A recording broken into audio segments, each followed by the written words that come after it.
Барлықтарыңызға қайырлы күн, менің сүйікті оқырмандарым. Менің каналыма қош келдіңіздер. Бүгін сіздермен бірге осындай жұп-жұмсақ хот-догтың нанын дайындайтын боламыз. Видеоны соңына дейін көріңіздер.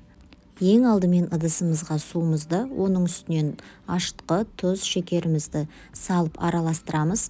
Оның үстінен сұйық майымызды саламыз және де ұнымызды біртіндеп сала отырып, жақсылап қамыр илейтін боламыз.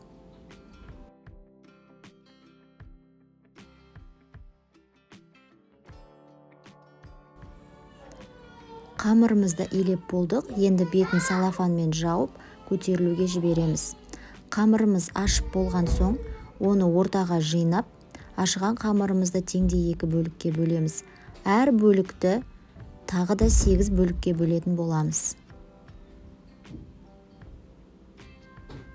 Қамырларымызды бөліп болдық.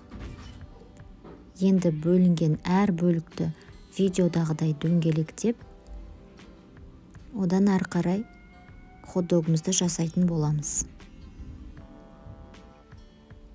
Осы рецепт бойынша хот-догтың нанын жасап, сіздер магазинге сатуға қойсаңыздар да болады. Егер сататын болсаңыздар, әр бөлікті теңдей таразыға салып, бөліп алыңыздар. Ал мен өзімізге үйге жеуге жасап жатырмын. Енді дөңгелек бөліктерімізді осылай жаямыз. Жоғарғы жағы сүйірлеу, 3 бұрышты болуы қажет. Жинап алғаннан кейін осылай айналдырып, сопақша нан жасап шығамыз. Тапаға салып, оны міндетті түрде 30 минутқа, яғни жарты сағатқа тағы да көтерілуге бетін жауып қалдырамыз. Міне жарты сағат өтті, нандарымыз әдемі болып көтеріліп тұр. Көтерген нанымыздың үстіне жұмыртқамызды жағып шығамыз. Егер сіздерде кунжут болса, қалауларыңыз бойынша бетіне кунжут сепсеңіздер де болады. Бірақ мен кунжутты бұл жолы сеппедім. Нандарымызды алдын ала 180 градуста қызып тұрған пешімізге жарты сағатқа салып аламыз. Міне нандарымыз да пісіп дайын болды. Видеода көріп тұрғандарыңыздай өте жұмсақ болып шығады. Дәл осылай қамырдың қалған екінші бөлігінен де хот-догтарымды жасап шығып пісіріп алдым.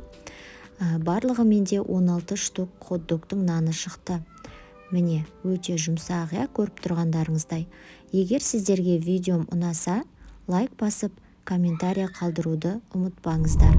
Және міндетті түрде каналыма тіркеліңіздер.